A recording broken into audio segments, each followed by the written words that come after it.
इंसान भलाई की दुआएं करता करता तो थकता नहीं, और अगर उसको तकलीफ पहुंच जाती है तो नाउम्मीद हो जाता है, आस तोड़ बैठता है।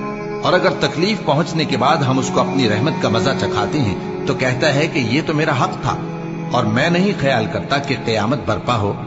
और अगर क़यामत सचमुच हो भी और मैं अपने परवरदिगार की तरफ लौटाया भी जाऊं तो मेरे लिए उसके यहां भी खुशहाली होगी। बस काफिर जो कुछ किया करते हैं वो हम जरूर उनको जताएंगे और उनको सख्त अजाब का मजा चखाएंगे। और जब हम इंसान को नेमतों से नवाजते हैं तो वो मुंह मोड़ लेता है और पहलू फेर कर चल देता है, और जब उसको तकलीफ पहुंचती है तो लंबी चौड़ी दुआएं करने लगता है। कहो कि भला देखो तो, अगर ये कुरान अल्लाह की तरफ से हो फिर भी तुम इससे इनकार करो तो उससे बढ़कर कौन गुमराह है जो हक की मुखालिफत में दूर निकल गया हो।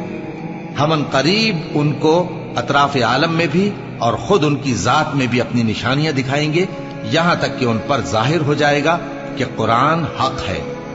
क्या तुमको यह काफी नहीं कि तुम्हारा परवरदिगार हर चीज से खबरदार है? देखो, ये अपने परवरदिगार के रूबरू हाजिर होने से शक में है।